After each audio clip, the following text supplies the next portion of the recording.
Beberapa hari yang lalu gue baca artikel di internet yang menyoroti tentang hubungan para kepala daerah dengan wakil kepala daerah yang sudah mulai pecah kongsi. Belum lama ini di salah satu kabupaten di Indonesia ada wakil kepala daerah yang melaporkan kepala daerahnya ke KPK. Terlepas dari objektivitas benar atau tidaknya laporan itu, tapi kita di sini bisa melihat bahwa hubungan antara kepala daerah dan wakil kepala daerah ini sudah pada mulai pecah, sudah mulai pada berantem atau ribut ya. Sampai-sampai Komisi 2 DPR RI menyoroti hal ini dan mereka punya gagasan untuk memasukkan sebuah usulan di undang-undang pemerintah daerah yang baru supaya kalau pilkada yang dipilih hanya kepala daerahnya saja, wakilnya tidak usah. Nanti kalau kepala daerahnya sudah dilantik, baru kepala daerah bisa mengusulkan wakilnya setelah disetujui oleh DPRD. Jadi nantinya wakil kepala daerah ini seperti sekda ya, bisa dari ASN. Tapi menurut saya pribadi ya, mau dia ASN atau bukan, kalau tujuannya untuk membuat si wakil ini tahu diri, tahu posisinya sebagai wakil kepala daerah dan tidak apa ya istilahnya, tidak melawan kepada kepala daerahnya, menurut saya tidak ada pengaruhnya mau dia ASN atau bukan, tetap saja bisa terjadi itu pecah kongsi ya. Jadi yang membuat ribut antara kepala daerah atau wakil kepala daerah itu karena apa sih sebetulnya? Kalau menurut saya yang sudah baca buku ini, menurut saya karena si wakil ini berupaya untuk menunjukkan bahwa dirinya lebih bersinar daripada atasannya. Dia melanggar aturan pertama dalam hukum kekuasaan.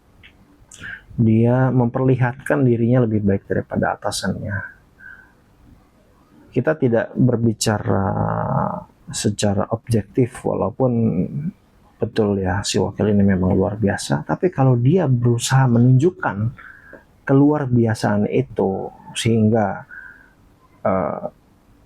menyaingi pancaran cahaya atasan ya, maka akan pasti ribut. Itu sudah pasti akan pecah kongsi, pasti tidak akan kondusif ke anak buahnya juga. Dalam buku ini dijelaskan sebuah contoh yang terjadi di kerajaan Inggris pada tahun 19 pada tahun 1661. Pada saat itu di kerajaan Inggris di kerajaan Perancis ada kekosongan posisi perdana menteri. Kemudian ada seorang menteri keuangan yang pintar kepake oleh rajanya. Dia orang yang glamor, dia orang yang angkuh, arogan, dan suka kemewahan. Dia ingin menunjukkan kepada rajanya bahwa dia tuh layak untuk promosi menjadi perdana menteri. Tapi dia memilih cara menunjukkan cahayanya kepada sang raja. Ya, dia mengadakan sebuah pesta yang besar, megah, mewah, penuh dengan pertunjukan luar biasa, penuh dengan tamu-tamu undangan yang luar biasa, supaya rajanya ini terkesan. Ya, sehingga pada saat pesta tamu-tamu yang luar biasa, koneksinya, relasi yang luar biasa itu pada berdatangan, pada memuji si menteri keuangan ini di depan sang raja. Pada akhirnya yang terjadi apa? Kesannya seperti pusat perhatiannya ini menteri keuangannya, bukan si rajanya. Dia dengan bangga mempertontonkan itu kepada sang raja, sehingga pada akhirnya sang raja tersinggung. Tapi tersinggungnya ini tidak bisa diungkapkan ya, hanya bisa dipendam. Dan susah dijelaskan juga, karena ini adalah hal yang tabu yang barangkali hanya disadari di alam bawah sadar sang raja saja. Pada akhirnya niat si menteri keuangan yang tadi pengen menunjukkan kualitasnya, pengen menunjukkan validasi atau pengen memperoleh validasi dari sang raja bahwa dia lebih banyak koneksi, lebih percaya dari sang raja, ya pada akhirnya menjatuhkan dirinya, ya pada akhirnya malah melengsarkan dirinya.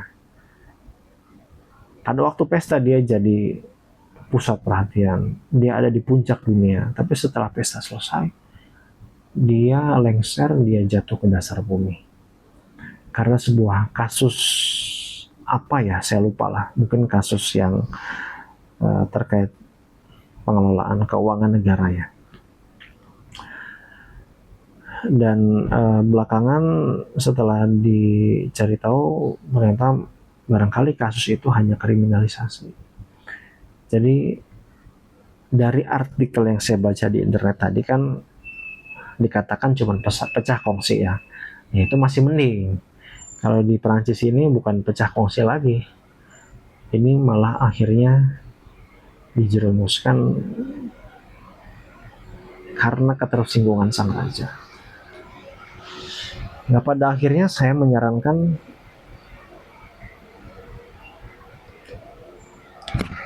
para pejabat harus membaca buku ini. Kenapa? Karena di buku ini ada sebuah aturan yang menurut saya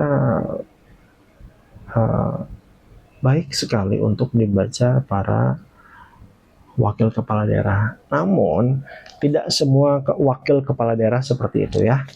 Banyak juga daerah-daerah tertentu, tidak banyak, yang wakilnya itu harmonis sekali dengan kepala daerahnya.